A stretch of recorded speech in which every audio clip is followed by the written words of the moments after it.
This morning, I'll be talking about safe spaces. I want to start with a story of when I was just beginning to come out back in college. It hadn't been such an easy road for me. I'd grown up in some pretty regressive environments where I learned that being gay was a sin, and perhaps the worst one. I struggled with a lot of self-hatred, depression, and even suicidal thinking in high school. At last, coming to college, I was getting some much-needed distance from all of that, and with the help of a course that discussed social identities and a warm, open-minded group of friends, I had started to accept and love myself. Which brought me to this particular night, in this particular moment, where I first sought out a queer safe space, or as I would have thought of it then, just a queer student group. I'm standing across from the entrance to the lounge room in the basement of the UMass Student Union, nervous what will happen next. Nervous how I'll feel surrounded by other LGBT students. Will I be repulsed? Will I feel even worse about being part of this category of people?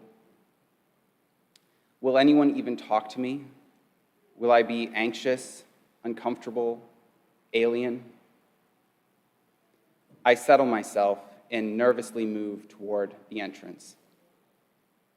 I peek in,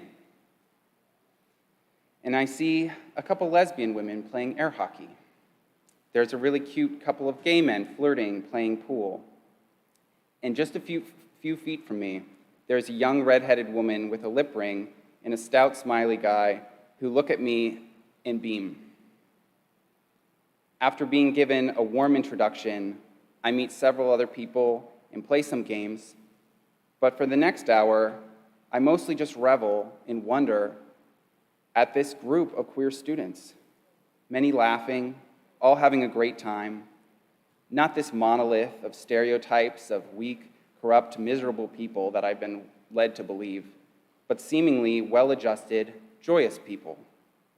For the first time, I really felt that everything was going to be okay. So that's my short story of the first time I found queer community.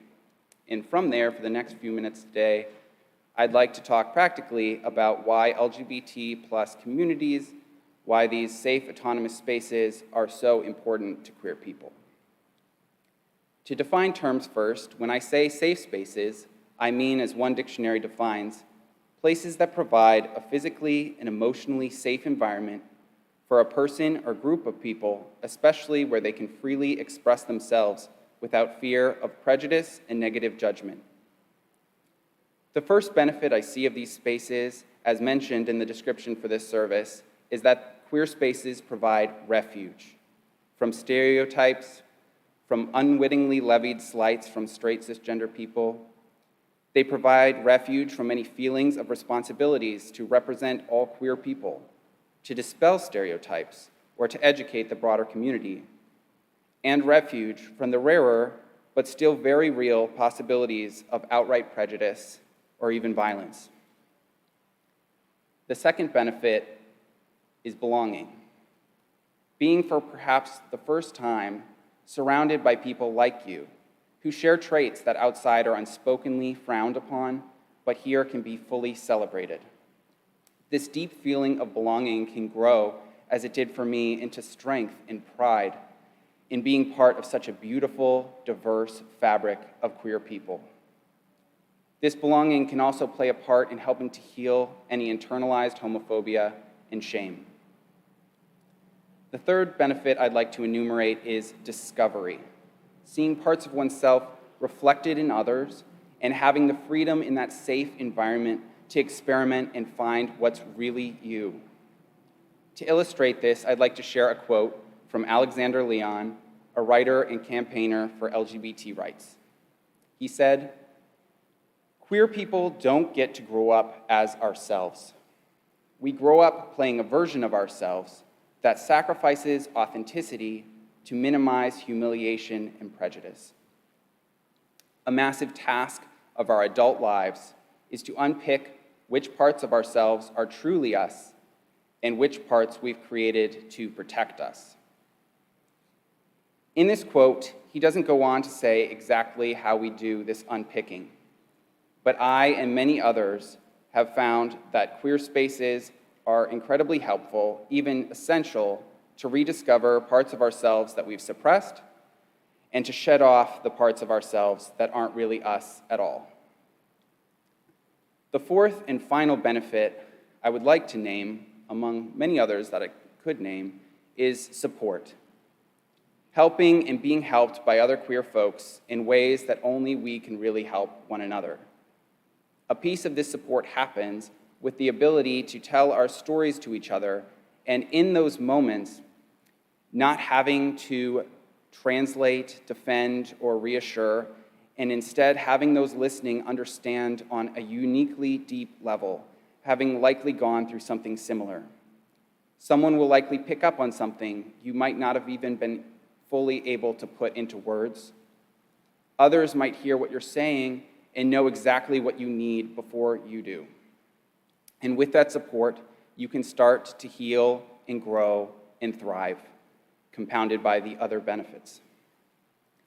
Now, before I pass the mic off, I would like to address some of the uncomfortable or hurt feelings that can come up with safe spaces. I've had these initial gut reactions.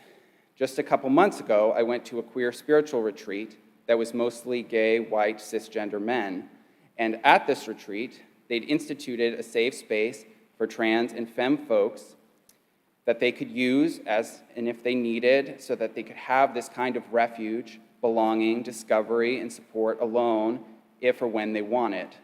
And there was a similar space established for queer people of color if or when they want it.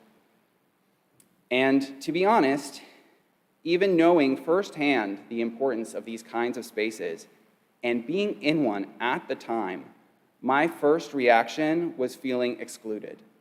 That I simply didn't like that there were spaces that I wasn't allowed to go in or that weren't for me. And slightly less selfishly, that it hurt that people didn't feel like our broader community was safe enough. Those are pretty standard, icky feelings people get.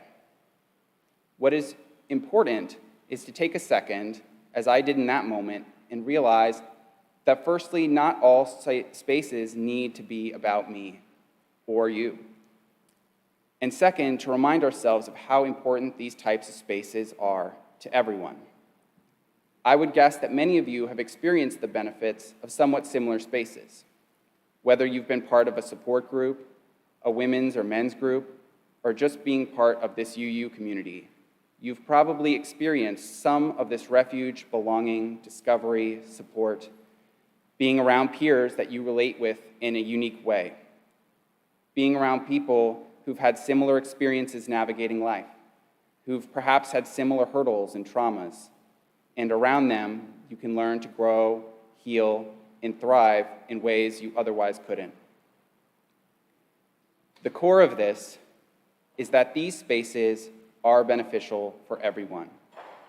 We all benefit when folks are empowered to bring their whole selves to the table. We all gain when marginalized groups are able to caucus together to figure out what they need themselves and what they need from the broader community. And everyone deserves to feel as safe and as at home as I did that night in the basement of the student union.